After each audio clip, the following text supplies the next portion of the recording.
Hola, mi amigo querido. Una vez más estamos aquí, esta vez para estudiar la lección número 11 para el 13 de diciembre del año 2024. El título de la lección es El Padre, el Hijo y el Espíritu Santo. Y el propósito de la lección es mostrar no lo que Juan dijo, sino lo que el propio Señor Jesucristo dijo acerca del Padre, del Hijo, que era Él, y del Espíritu Santo, las tres personas que forman un solo Dios. Este tema del Padre, el Hijo y el Espíritu Santo confunde a mucha gente. En primer lugar, porque mucha gente piensa que los cristianos, cuando hablan de Padre, Hijo y Espíritu Santo, están hablando de tres dioses. No. Hay un solo Dios, pero ese Dios está formado por tres personas, el Padre, el Hijo y el Espíritu Santo. Y aquí ya vienen las complicaciones, porque si es uno, no pueden ser tres. Y si son tres, no puede ser uno. Entonces, ¿cómo explicamos esto? Es que no tiene explicación. Dios es como todo el agua del mar, y nuestra cabecita es como un vaso. ¿Cómo vas a hacer caber todo el agua del mar en un vaso? Pues nuestra mente humana no es capaz de entender a Dios. Spurgeon, un grande predicador del pasado, decía: muéstrame una lombriz que pueda entender al hombre y yo te mostraré un hombre que pueda entender a Dios. Es imposible. Pero te voy a hacer una ilustración solo para que trates de encontrar más luz a este asunto. Y yo en este momento estoy hablando contigo, soy el pastor. Dentro de un momento me llama mi esposa, para ella yo soy el esposo. Después me llama mi hijo, para él yo soy el padre. Pero yo soy el único. El pastor, el esposo, el padre, yo soy el único. Así es con Dios. Él es el Padre, es el Hijo y el Espíritu Santo, pero es un único Dios. Bueno, vamos a ver lo que Jesús dijo acerca de este asunto. Leo Juan 10, 29 al 32. Yo les doy vida eterna y no perecerán jamás, ni nadie las arrebatará de mi mano. Jesús le está diciendo esto en oración a su Padre. Yo les doy vida eterna. ¿A quién? A los seres humanos, a las ovejas. Ellos no perecerán jamás, ni nadie las arrebatará de mi mano. Mi Padre que me las dio, ¿quién está orando? Jesús. Él dice, mi Padre que me las dio, ¿a quién les dio? A las ovejas. Mi Padre que me las dio es mayor que todos y nadie las puede arrebatar de la mano de mi Padre. Es decir, nadie puede arrebatar a las ovejas de la mano del Padre. Yo y el Padre uno somos. Entonces los judíos volvieron a tomar piedras para apedrearle. Jesús les respondió, muchas buenas obras os he mostrado de mi Padre. ¿Por cuál de ellas me apedreáis? Le respondieron los judíos diciendo, por buena obra no te apedreamos, sino por la blasfemia, porque tú, siendo hombre, te haces Dios.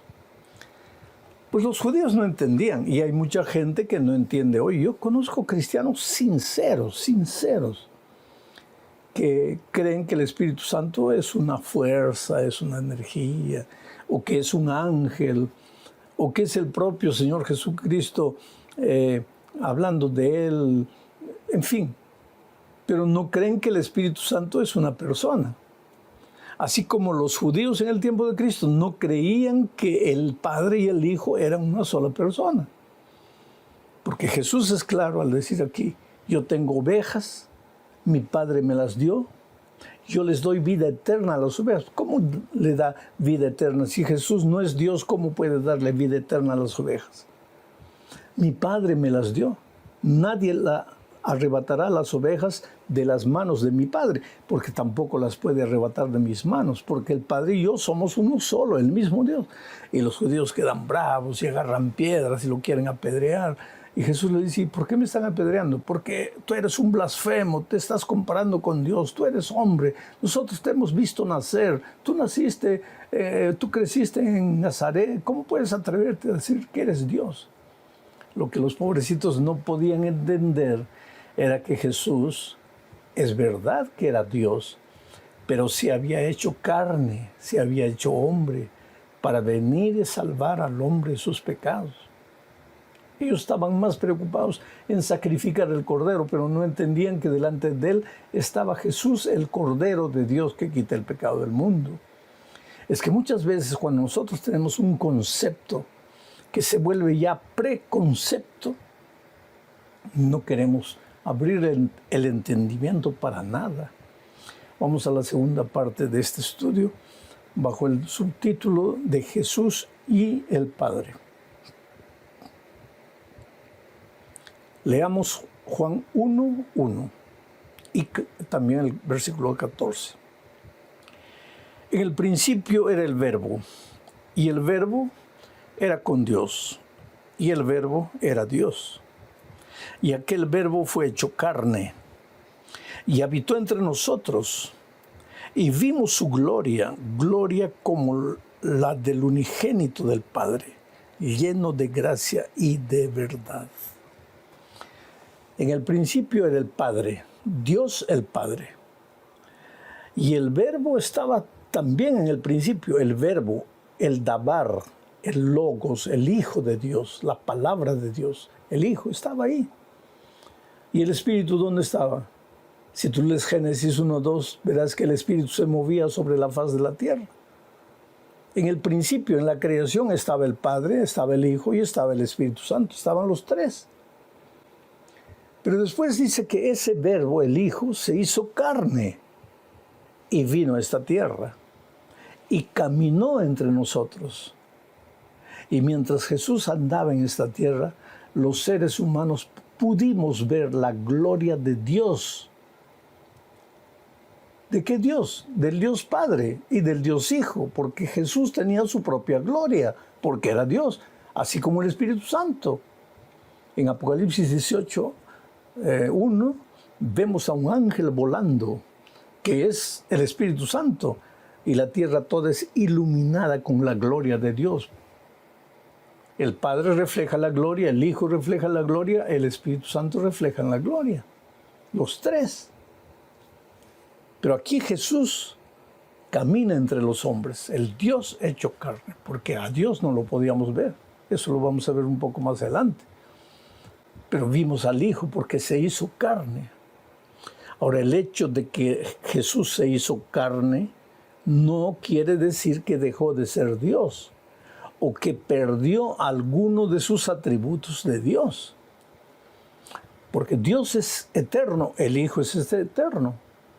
¿Ya? Dios es omnisciente, sabe todo, el Hijo también.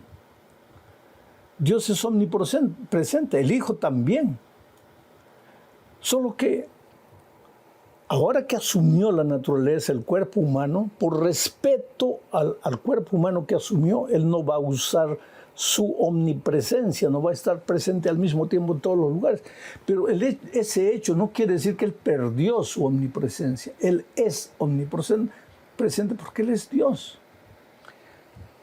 Vamos a la tercera parte de este estudio bajo el subtítulo de Conocer al Hijo es conocer al Padre. Y aquí veremos lo que dije. Jesús vino a revelar el verdadero carácter del Padre. ¿Por qué? Porque una de las cosas que el diablo hizo cuando introdujo el pecado al mundo es que desfiguró delante de los hombres el carácter de Dios. Lo pintó como un Dios tirano, un Dios arbitrario, un Dios injusto, un Dios cruel. Para muchos de nosotros, Dios está en el trono, sentado, con una vara en la mano, con rostro severo, serio, mirando a la tierra. A ver, ¿dónde encuentro al hijo desobediente que se porta mal? Y cuando encuentra un hijo desobediente, ¡pah!, lo castiga. Por lo menos cuando yo era niño, ese era el tipo de Dios que me pintaban, que me describían. Y yo soy uno de los típicos cristianos que nació creciendo en el Dios castigador. El sábado no se puede hacer nada porque Dios nos está vigilando. Cuando quería hacer, era niño, tenía 5, 6, 7 años, pues un niño.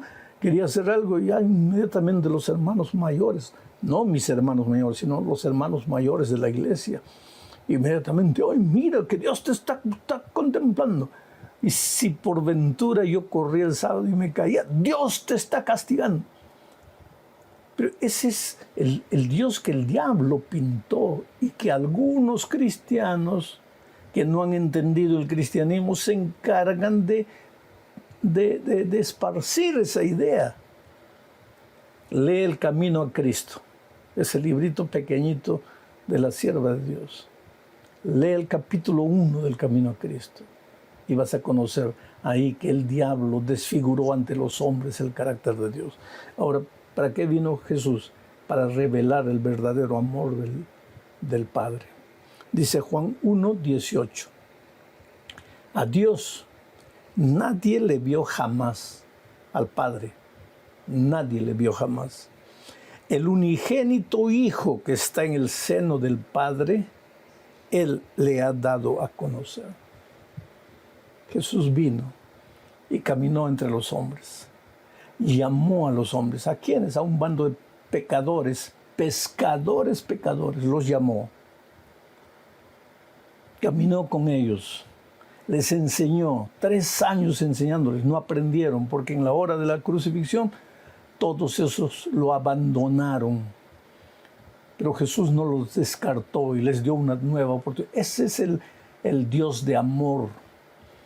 No el Dios contemplativo que te pasa la mano por la cabeza. Oh, pecador eres, yo te amo, sigue pecando, que yo te amo, ya morí por ti. No.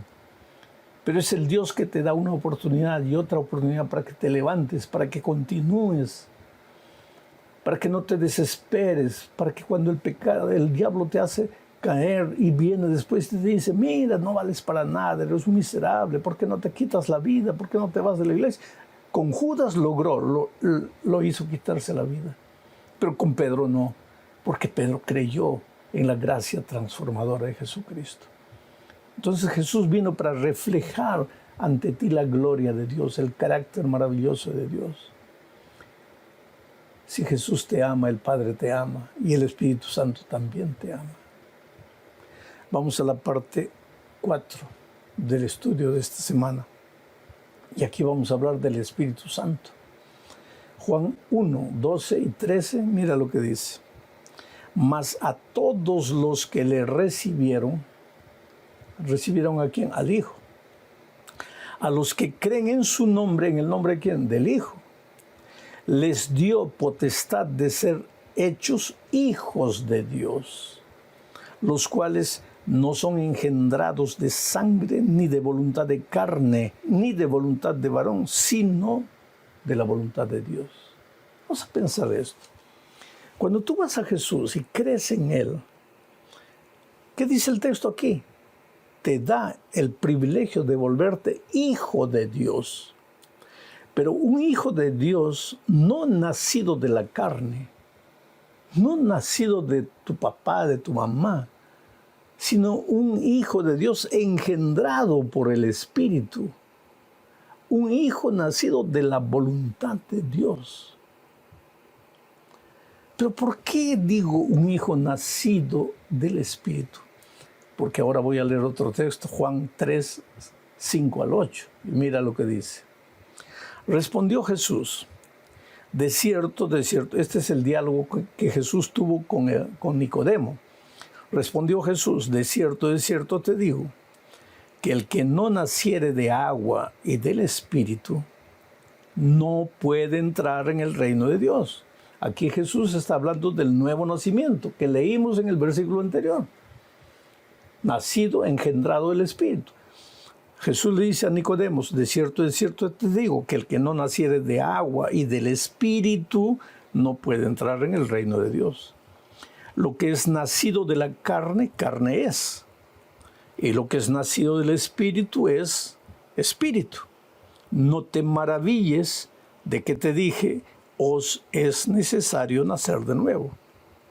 El viento sopla de donde quiere y oyes su sonido, pero no sabes de dónde viene ni a dónde va. Así es todo aquel que es nacido del Espíritu. Oh, querido, a lo largo de mi ministerio he visto tantos incidentes donde realmente el ser humano nació del Espíritu.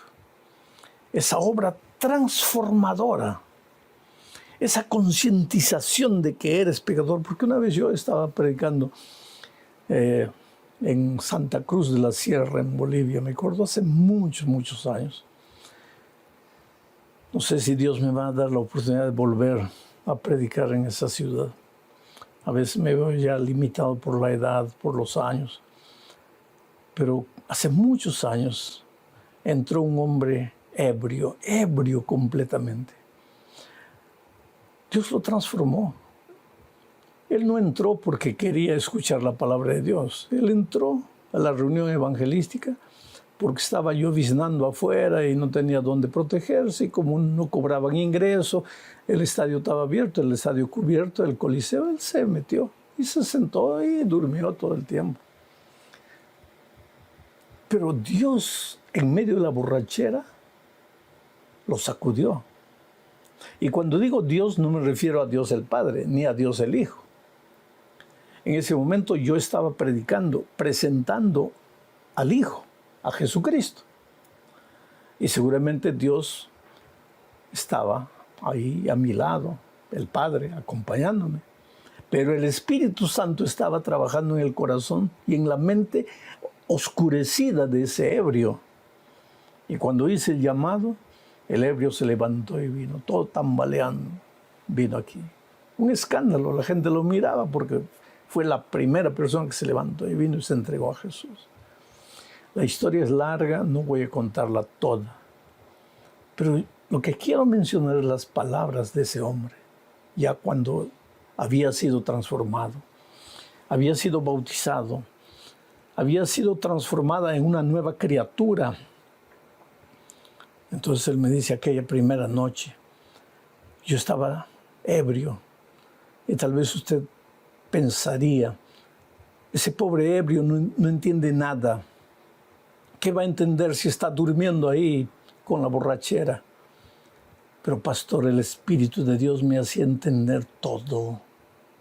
Y cuando usted dijo, levántate y ven, entrégale la vida a Jesús, el Espíritu Santo me mostró que esa era mi única oportunidad, y me levanté y fui adelante y le entregué mi vida a Cristo.